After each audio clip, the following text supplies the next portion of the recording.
Guys আপনারা দেখতে পাচ্ছেন এই ভাই একজন রেমিটেন্স যোদ্ধা। সৌদি আরব থেকে তাকে বাংলাদেশে ফেরত পাঠানো হয়েছে। তো সে যখন বাংলাদেশে আসে তখন তার কাছে কোনো টাকা পয়সা কিছুই ছিল না। তার নিকট আত্মীয় স্বজনের কাছ থেকে কিছু টাকা বিকাশের মাধ্যমে সে আনার পরে সে যখন রাত হয়ে যায়, রাতে যখন তাকে গোপালগঞ্জে নামায় দেয় ঢাকা থেকে, তখন সে একটা নিরাপদ আশ্রয়ে থাকতে চায় সকাল পর্যন্ত। কিন্তু রিক্সাওয়ালার মাধ্যমে যখন একটা নিরাপদ স্থানে যাইতে যায় তখন তিনজন লোক তাকে ধরে তার টাকা পয়সা সব কিছু নিয়ে যায়। এই যে ভাইটির অবস্থা। এখন আমরা ভাইয়ের সাথে একটু কথা হলো। ভাই, আপনি কবে আসছেন সৌদি আরব থেকে? গেছে কাল রাত 8:50 আমি ল্যান্ড করেছে ঢাকা। আচ্ছা ওইতে রওনা দিছি গুলিস্তান।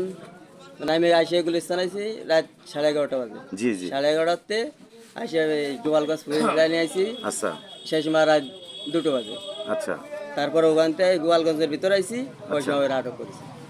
আটক করে টাকাগুলো নিয়ে গেছে। নিয়ে গেছে। এই টাকাটা কি আপনার কাছে ছিল না বাড়ি থেকে নিয়ে আসছিলেন? এটা আমি বাড়ি থেকে নিয়েছিলাম। বাড়ি থেকে ছোটো ভাইয়ের ফোন দিলাম। ছোটো ভাই বলতেছে যে টাকা দিচ্ছি। আমি পরে আর একজনের বিকাশে করে দিয়েছে একজনের মোবাইলে। লাস্টে সেই টাকা নিয়ে আমি আসছিলাম। আচ্ছা আচ্ছা। পরে সেই টাকা আপনার নিয়ে গেছে, আপনি কারো কোনো বিশ্বাস দিয়েও পাননি, টাকাটা ফেরত পাননি? ফেরত পাইছি 1,000 টাকা ফেরত পাইছি, আর বাকিগুলো ফেরত পাইনি। হ্যাঁ, ওইখানে যে কমিটি ছিল বাজার কমিটির, ওনারা ওনার দুঃখ কষ্ট বুঝে ওরা সবাই মিলে থাইকে ওনারে 1,000 টাকার ব্যবস্থা করে দিয়েছে। উনি সেটা নিয়ে এখন তার বাড়িতে যাচ্ছে। বাড়ি হচ্ছে নড়াইল কালিয়া, ঠিক আছে? সেখানে সে এখন যাচ্ছে। এই ভাইটি যদি আজকে বিদেশ থেকে টাকা ইনকাম করে সে যদি দেশে আসতে পারতো, তাকে রিসিভ করার জন্য অন্তত পক্ষে 10 থেকে 15 জন লোক অপেক্ষা করতো, এবং সবাই আমরা তার রেমিটেন্স যোদ্ধা বলতাম, অনেক কিছুই বলতাম তার সাথে, অনেক কথাবার্তা বলতাম, অনেক তার সাথে অনেক কিছু শেয়ার করতাম। কিন্তু আজকে সে অসহায় আসছে, যার কারণে মনে করেন ভাই আজকে একা একাই তার বাড়ি যাইতে হচ্ছে। বাড়িতে তেমন কোনো তার অপেক্ষায় কেউ আসলে ওইভাবে নাই, তার স্ত্রী এবং ছেলে মেয়ে ছাড়া।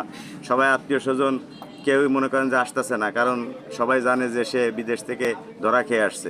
এই হচ্ছে আমাদের পরিস্থিতি। আর যদি উনি আজকে আমাদের জন্য ডলার কামাই নিয়ে আসতে পারতেন, আমরা সবাই তাকে বাহবা দিতাম। তো এই ভাইটির পাশে তার আত্মীয় স্বজন সহ সবাই থাকার জন্য অনুরোধ করছি এবং সবার দোয়া প্রার্থনা কামনা করছি। ভাই, সবার উদ্দেশ্যে একটু কিছু বলেন।